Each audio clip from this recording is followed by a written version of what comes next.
నమస్కారం. భక్తిప్రదం కార్యక్రమానికి స్వాగతం. ఏడాదికి 12 మాసాలు. తెలుగు మాసాల వైభవం 6 ఋతువుల్లో కనిపిస్తుంది. ఒక్కో ఋతువులో 2 మాసాలు చేరి ఉంటాయి. చైత్ర వైశాఖాలు వసంత ఋతువు, జ్యేష్ఠ ఆషాఢాలు గ్రీష్మ ఋతువు, శ్రావణ భాద్రపదాలు వర్ష ఋతువు. మరి శీతాకాల హేమంత ఋతువు అనంతరం వసంత ఋతువు ముందు వచ్చేది మాఘ ఫాల్గుణాల్లో వచ్చేది ఏ ఋతువు? ఇదే శిశిర ఋతువు. అతి శీతల వాతావరణ ముగింపును, ప్రకృతి మార్పుల వసంతానికి ప్రారంభంగా వచ్చే శిశిర ఋతువులో చెట్ల ఆకులు బరువైన హృదయాలతో విడిచి ధరణిమాత చెంతకు చేరుతాయి. చెట్లు ఆకులు రాల్చే శిశిర ఋతువు కథ ఇప్పుడు చూద్దాం.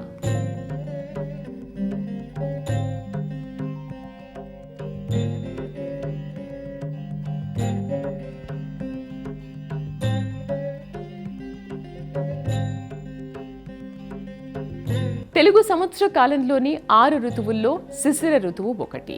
ఈ ఋతువు శీతాకాలం ముగింపు దశను సూచిస్తుంది. వసంతం ఆరంభానికి ముందు విస్పష్టంగా ప్రకృతిలో మార్పులు కనిపిస్తాయి. మాఘ ఫాల్గుణ మాసాల్లో వచ్చే ఈ ఋతువుల్లో తరువుల పత్రాలు కిందకు జాలువారతాయి.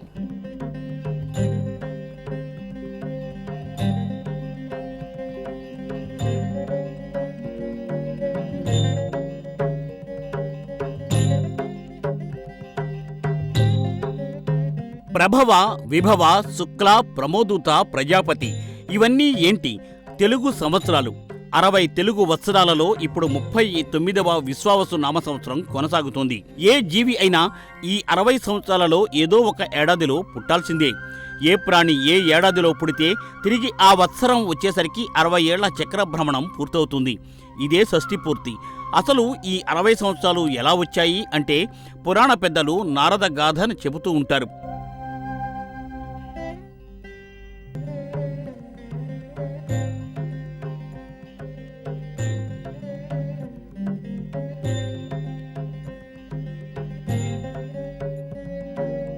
నారాయణ భక్తుడైన నారదుడు సదా హరినామస్మరణ చేస్తూనే తనకన్నా కఠోర బ్రహ్మచారి భక్తాగ్రేసరుడు ఎవరూ లేరనే భావన వ్యక్తం చేస్తాడు. అప్పుడు నారదుడిలోని ఆ కించిత్ గర్వభావాన్ని తొలగించటానికి మహావిష్ణువు ఉద్యుక్తుడవుతాడు. ఓ సందర్భంలో సాక్షాత్తు తన పితృదేవతలైన బ్రహ్మ సృష్టి మీదే విమర్శ సాహసం చేస్తాడు నారదుడు.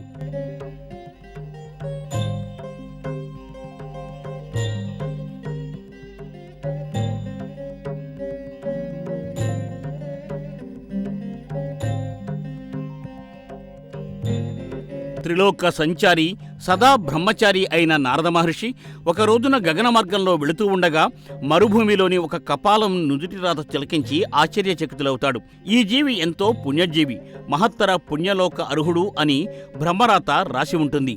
దీన్ని చూసి ఏమి ఈ బ్రహ్మరాత, రుద్రభూమిలో ఎన్నో ఏళ్లుగా పడి ఉన్న ఈ కపాలజీవి పుణ్యజీవిగా పుణ్యలోకాల్లో నివాసం ఉంటాడని సృష్టికర్త ఇలా రాయడం ఏంటని అనుకుంటాడు. అంతే, ఆ కపాలాన్ని చేతబట్టి బ్రహ్మ మానసపుత్రుడు తన తండ్రి బ్రహ్మ వద్దకు వెళ్ళి తన సందేహాన్ని వెలిబుచ్చుతాడు.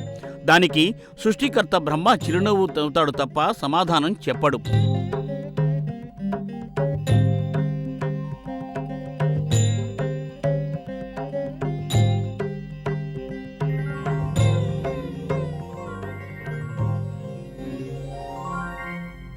నారాయణ నారాయణ అంటూ బ్రహ్మలోకం నుండి విష్ణులోకానికి చేరిన నారదుడు సృష్టికర్త ఈ లోపం చేశాడని, తన సందేహం తీర్చడంలోనూ బ్రహ్మదేవుడు విఫలమయ్యాడని శ్రీ మహావిష్ణువుతో అంటాడు ఆయన.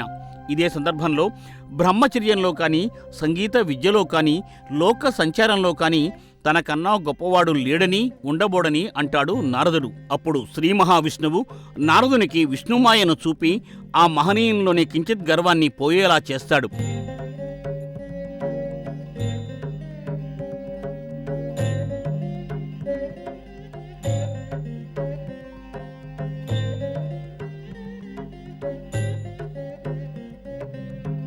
బ్రహ్మ వద్ద వెలిబుచ్చిన సందేహాన్ని నారదుడు విష్ణుమూర్తి వద్ద వెలిబుచ్చి ఆ కపాలంపై రాసి ఉన్న బ్రహ్మరాతను చూపిస్తాడు. బ్రహ్మ రాసిన ఈ రాత వాస్తవ విరుద్ధంగా ఉందని అంటాడు నారదుడు. అప్పుడు శ్రీ మహావిష్ణువు, నారద, ఈ కపాలజీవి దురదృష్టవంతుడని, బ్రహ్మ ఈ జీవి అదృష్టవంతుడని, దివ్యలోకానికి అర్హుడని రాసిన వాక్కులు తప్పు అని నీవంటున్నావు.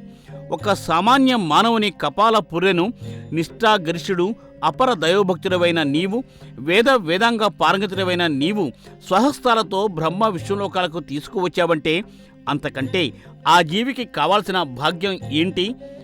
ఆ కంకాళ నుదుటిపై సృష్టికర్త రాసిన రాతలు సంపూర్ణ యథార్థాలే కదా అన్నారు విష్ణుమూర్తి. ఈ సమాధానంతో కొంత నారదుడు తగ్గినా మాయా అనే అంశంపై వాగ్వివాదానికి దిగుతాడు. తనను ఏ మాయా ఆవహించలేదని, మాయాతీతున్నని ఆయన చెబుతూ వస్తూ ఉంటాడు. తన వ్యక్తిత్వాన్ని తానే కీర్తించుకుంటూ ఉంటాడు నారదుడు.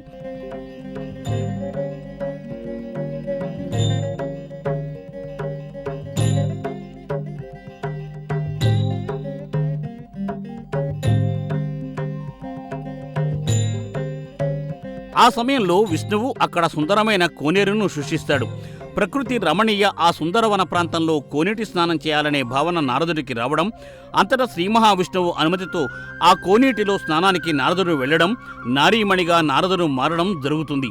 అనంతరం మహిళామూర్తి రూపంలోని నారదుడు ఒక మహారాజు ప్రేమకు చిక్కి పెళ్లి చేసుకోవడం జరుగుతుంది. 60 మంది సంతానం వీరికి కలుగుతారు. తన సంతానంతో సహా రాజు మరో రాజ్యంపై దండయాత్రకు వెళ్లి ఆ రాజు చేతిలో వారందరూ హతం కావడం జరుగుతుంది.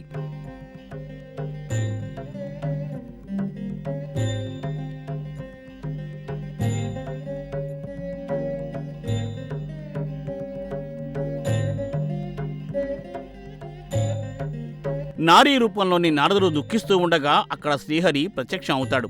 చూసావా నారద, గర్భఫలితం అని చెబుతాడు. అయితే ఇదంతా విష్ణుమాయ అని, పిల్లలుగా నీవు భ్రమించిన ఆ 60 మంది 60 సంవత్సరాలకు ప్రతీకలని, కాలచక్రంలో ఈ 60 ఏళ్లు తిరుగుతూ ఉంటాయని చెబుతాడు విష్ణువు.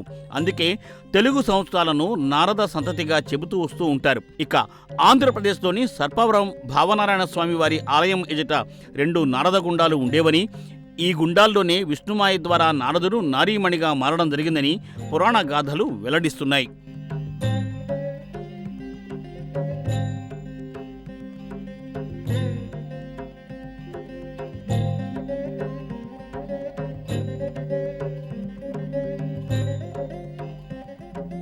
కాల స్వరూపంలో 60 తెలుగు సంవత్సరాలు ఉండగా ఇందులో 2 ఆయనాలు, 6 ఋతువులు, 12 నెలలు ఉంటాయి.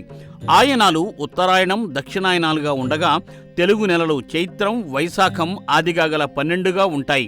సూర్యుడు మకర రాశి ప్రవేశం మొదలుకుని కర్కాటక రాశి ప్రవేశం వరకు 6 నెలల కాలం ఉత్తరాయణంగా, కర్కాటకంలో సూర్య ప్రవేశం నుండి మకర ప్రవేశం వరకు దక్షిణాయనంగా చెప్తారు పెద్దలు. ఇక సంవత్సరాన్ని 6 భాగాలుగా చేస్తే అవి ఋతువులు అవుతాయి. అవి వసంత, గ్రీష్మ, వర్ష, శరత్, హేమంత, శిశిర ఋతువులు. ప్రకృతిలోని మార్పులన్నీ ఆయా ఋతువుల్లో కనిపిస్తాయి.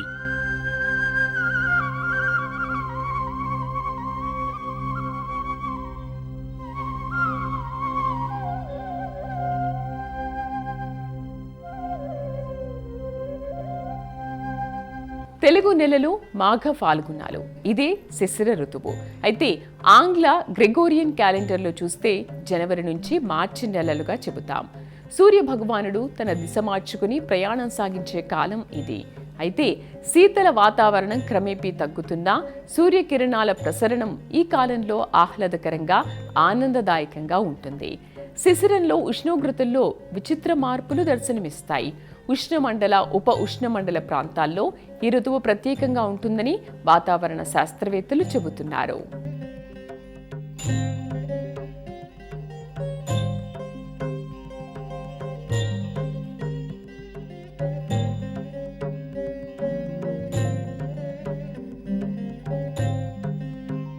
ఆరు ఋతువుల్లోని ప్రతి మాసాన్ని 2 పక్షాలుగా పెద్దలు విభజించారు. అవి బహుళపక్షం, శుక్లపక్షం. బహుళపక్షాన్ని కృష్ణపక్షంగా, శుక్లపక్షాన్ని శుద్ధపక్షంగా పంచాంగ పెద్దలు వివరిస్తారు. నల్లటి పక్షంగా కృష్ణపక్షాన్ని చెబుతూ ఉంటారు. ఇది అమావాస్య 15 రోజులకు గుర్తు కాగా, శుక్లపక్షం పౌర్ణమి 15 రోజులకు గుర్తు. పాడ్యమి నుండి పౌర్ణమి వరకు శుక్లపక్షం కాగా, పౌర్ణమి మరుసటి రోజు పాడ్యమి నుండి అమావాస్య వరకు కృష్ణపక్షంగా వ్యవహరిస్తారు.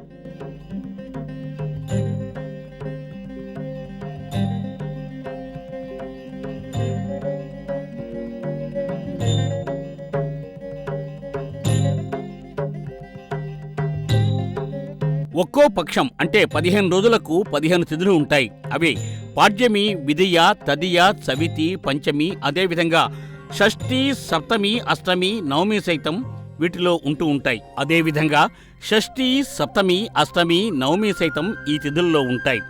ఇదే రీతిలో దశమి, ఏకాదశి, ద్వాదశి, త్రయోదశి, చతుర్దశి, పౌర్ణమి లేక అమావాస్యలతో కలిపి మొత్తం ఇవి 15.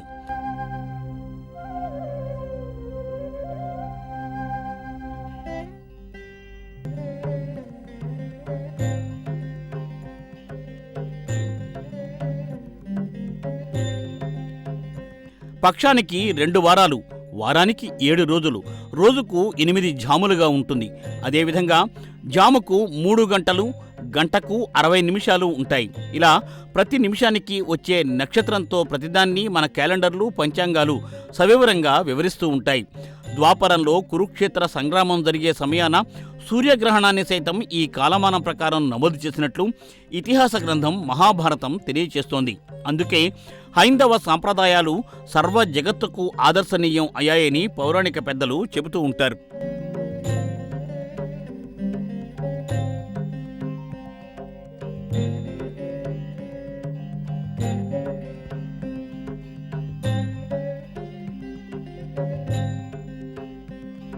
ఆంగ్లేయుల పాలన, పాశ్చాత్య నాగరికత ప్రభావాల వల్ల మన సనాతన సత్సాంప్రదాయాలకు, సదాచారాలకు విఘాతం కలిగిందని, కొత్త ఏడాది అంటే జనవరి నుండి కాదని, ప్రకృతి మార్పులకు అనుగుణంగా వచ్చే ఉగాది నుండే నూతన సంవత్సరం ఆరంభం అని పంచాంగ పెద్దలు తెలియచేస్తున్నారు.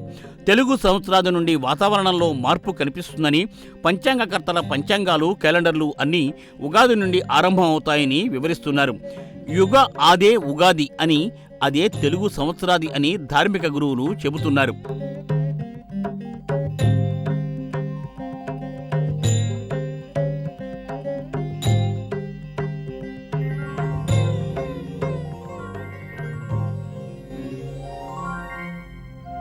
సూర్యుడు దిశ మార్చుకుని ప్రయాణించే కాలంగా మాఘ, ఫాల్గుణ మాసాలను చెబుతూ ఉంటాం.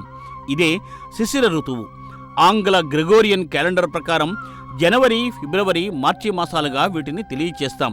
సూర్యభగవానుడు ధరణిని సమీపించే కాలం కావడంతో శీతల వాతావరణం తన వన్నెను క్రమేపీ కోల్పోతూ ఉంటుంది. ఉష్ణోగ్రతలు క్రమేపీ పెరుగుతూ వస్తూ ఉంటాయి. శిశిరంలో ఉష్ణోగ్రతల్లో విచిత్రమైన మార్పులు చోటు చేసుకుంటూ ఉంటాయి.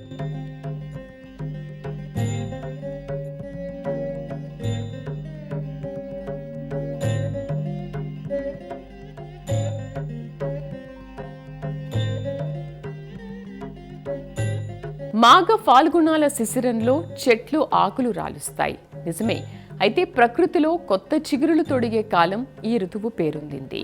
ఆకులు రాల్చిన చెట్లు కొత్త పత్రాల తయారీకి సంసిద్ధమవుతాయి.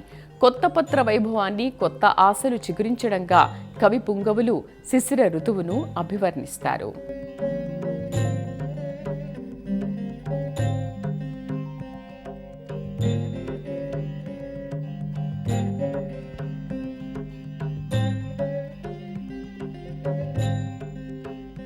ఆరు ఋతువులు అనగానే అనేక మంది కవులు మన కళ్ళెదుట దర్శనమిస్తూ ఉంటారు. ఓ సినీ గేయ కవి 6 ఋతువులు ఆమని వేళలే మన తోటలు, అన్ని రాత్రులు పున్నమి రాత్రులే మన మనస్సులు అని అద్భుతంగా ఋతురాజులను వర్ణించాడు. మల్లెల వసంతం, చేమంతుల హేమంతం, వెన్నెల పారిజాతాలు అన్నాడు మరో కవి. ఋతువులన్నీ మన చుట్టాలే అని, వచ్చిపోయే అతిథులేని ఋతువులతో మన బంధుత్వాలను కలిపేశాడు ఆయన.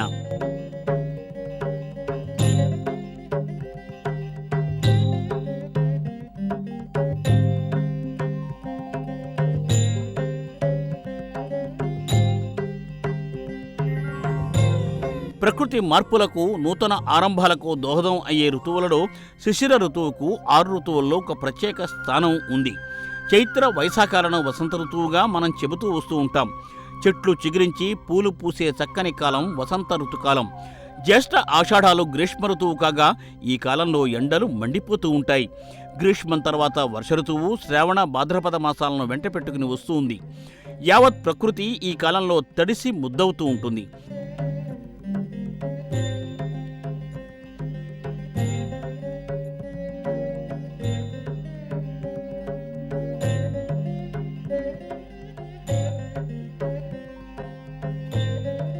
మన ఋషిపుంగవులు, మునివర్యులు, పూర్వ పెద్దలు కాలచక్ర జ్ఞాన విజ్ఞానానికి నిండు నిదర్శనంగా ఈ ఋతువులను తెలియచేస్తారు. ఎండలు, వానల, గ్రీష్మ, వర్ష ఋతువుల స్థితిగతులు ఇలా ఉంటే ఆశ్వయుజ కార్తీకాలు శరతృతువుతో కలిసి వస్తాయి.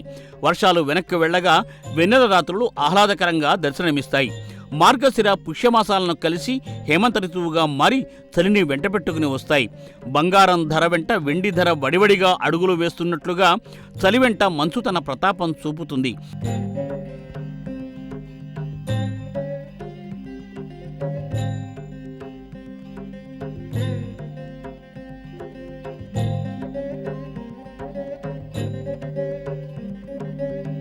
జీవన శైలికి మార్గదర్శకంగా నిలిచే ప్రతి ఋతువు ప్రకృతి సౌందర్యాన్ని, భిన్న రూపాలను ప్రదర్శించి తన వైశిష్యాన్ని తెలియచేస్తూ ఉంటుంది. ఋతుచక్రాన్ని ధర్మబద్ధ దైవిక చక్రంగా చేసుకుని పండగలు, పర్వదినాలు, దైవ ఆరాధనలు మనం చేసుకుంటూ ఉంటాం.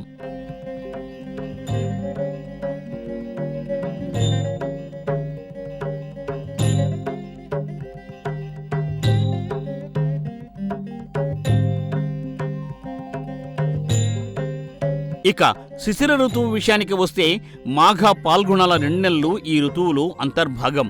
మాఘమాసం అనగానే మా మంచి మాసం, శుభముహూర్తాల మాసం, శుభకార్యాల మాసం, పెళ్లిళ్ల మాసం అని అభినందనపూర్వక ప్రశంసలు మాఘమాసం ఖాతాలో వేసేస్తూ ఉంటాం. ఈ ఋతువులో శీతల ప్రకోపం శాంతించడంతో చలి తగ్గుముఖం పడుతుంది. ఇక చెట్ల ఆకులు రాలి నేల రాలుతూ ఉంటాయి. చీకటి వస్తే వెలుగు, రాత్రి దాటితే పగలు ఎలా వస్తాయో చెట్ల ఆకులు రాలే ప్రక్రియ పూర్తయితే చెట్ల చిగురింపు ప్రక్రియ ఆరంభం అవుతుంది ఆకుపచ్చగా.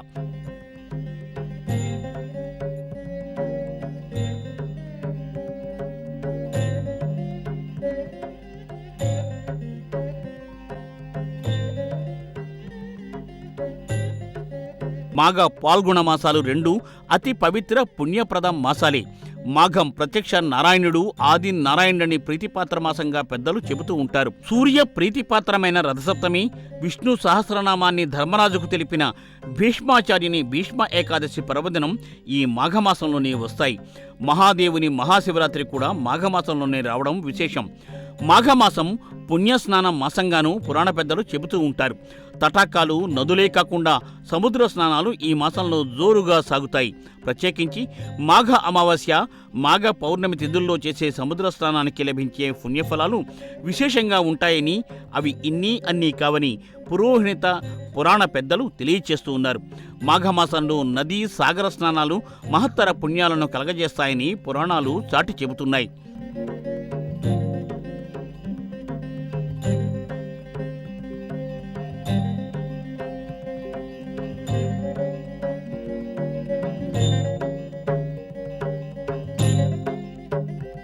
మాఘమాసంలో ఏ పుణ్యక్రతువు చేపట్టినా అపార పుణ్యఫలాలు కలుగుతాయని, ఈ మాసంలో చేసే దానాలు, జపాలు, తపాలు, పూజలకు కోటి క్రతువులు చేసిన ఫలాలు దక్కుతాయని, ఉషోదయానికి, ప్రభాత సమయానికి ముందు చేసే నదీ, సాగర స్నానాలు ఆరోగ్యానికి సంపూర్ణమైన మేలును చేకూర్చడమే కాకుండా అన్న ప్రదాత, ఆరోగ్య ప్రదాత, సర్వప్రదాత అయిన సూర్యభగవానుని అనుగ్రహం సంపూర్ణంగా లభిస్తుందని పెద్దలు చెబుతారు.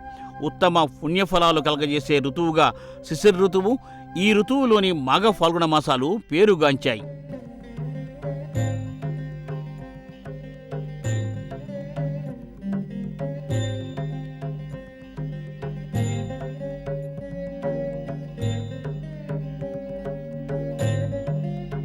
శిశిర ఋతువు గురించి ఒక్క మాటలో చెప్పాలంటే, సంక్షిప్తంగా తెలపాలంటే, ప్రకృతి మార్పులకు, నవీన ఆరంభాలకు ఈ ఋతువు దోహదమవుతుంది.